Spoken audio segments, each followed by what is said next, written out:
Hey, it's Pure Insanity here, and I'm going to be covering some Titan glimmer farming techniques on Exclusion Zone. So the first thing I'm going to cover real quick is the gear. I've got Replenish Secret Energy when you kill an enemy with a grenade. It's going to be very helpful. Using Ruin Wings are a little bit glitchy right now, but hey, using them in case they help. This is an Intelligence and Discipline build because mainly we're going to be using Fist of Havoc and the Lightning Grenades to kill enemies along with rockets. Now, I am using Thorn. It's my weapon of choice on this because it will still damage the Cabal that have the shields. Husband's Vengeance, you could use any rocket launcher that has clusters or whatnot.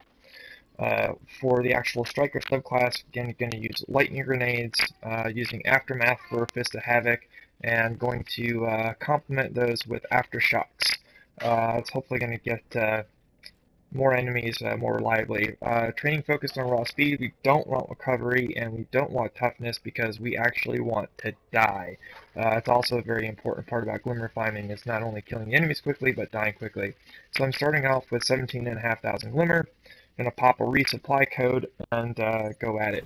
Typically speaking with these methods I can get about about 400 about 4,500 to 5,000 to about 5,000 glimmer per 10 minutes. So it's actually a really good run. So the very first technique I'm going to try to do in this one is I'm going to throw a lightning grenade in the base where the first group lands, so it'll kill all of them. Then I'm going to use a rocket to kill the second. Unfortunately, I didn't realize that I had not reloaded my rocket launcher, so that kind of failed and had to kind of go ad hoc, but I died anyway. Good thing to note is dying quickly is not bad. The best thing that you can do actually is kill a large group very quickly, and if you die quickly, that actually can be beneficial. The worst thing you can do, usually, is to take a really long time to die, because sometimes if you're not doing it right, it could take you 15-30 seconds to die, and then, well, that really extends the time for your run. Now, I supered that first group, or actually I just super where the first group's going to land, and Aftermath helps take care of them afterwards. You do have to finish them off. Using that approach, you can either rocket or lightning grenade the second group, but it's really going to go back and forth, what you use for the first group and what you use for the second group based on what you have. Obviously if you don't have heavy ammo, you can't use rockets for the second group. Same thing if you're out of grenade energy, then you can't use a grenade for the first group. You're going to have to, improvise and switch back and forth and do best you can, but the important thing is to constantly move. Now, that lightning grenade will actually take care of the first group. There's the rocket launcher taking care of the second group. As you see, I got 387 glimmers, so that's going to be most of them. You don't have to get all of them. Again, just the biggest portion that you can in the quickest amount of time. So that again, that lightning grenade at the base, it will take out that first group very reliably. If you have to either super or use a grenade on the second group, it's not as reliable. Again, the super on the first group, not as reliable. You got to go around and clean them up. But again, this is all about just taking out both groups in whatever way, and then getting back to dying very quickly.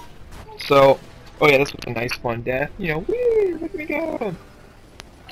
If you do this really quickly, one of the advantages that you get is that you can actually, use the ships will actually still be around to kill you, and the ships actually kill you pretty quickly. So it's a nice thing if you can move very quickly and get back, and ships still firing at you, die really quick. At any rate, one of the things that you may notice that I'm not doing at all is I am not going back and picking up any of the drops, to include the resupply codes or the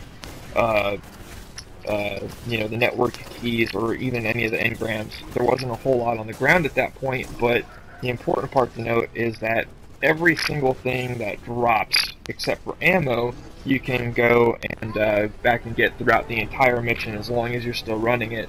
Now, one of the things that I want to note is heavy ammo is the thing that if you need it, take the time to go back and get. you know, it will go by the time that you do the next run. So make sure to go back and get it. So 3 basic techniques here again: lightning grenade at the base for the first group, then either rocket launcher the second group, you know, or for them if you're out of options at a point. But you know, the most efficient way is going to be to lightning grenade the first group, rocket launcher the second group, and alternatively, if you super the first group, then lightning grenade or rocket the second group. It's also very good. The reason being why that one has some advantages is because supering the first group and taking advantage of aftermath will allow you to move to the second group quicker. You know, if you use your super, or you know, like if you can't kill the first group that quick and it takes you time to move over to the second group, you know, then the second group tends to scatter.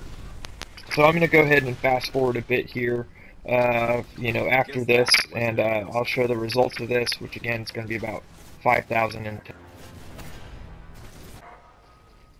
Alright, so I was able to get about 13 runs in that 10 minutes, and I've actually got about 20 seconds to spare.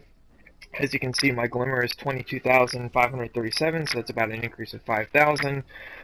So again, Guardians, hopefully that helps you farm glimmer. Now the only thing's left to go out and collect all those items. Anyway, take care, Guardians, and until next time.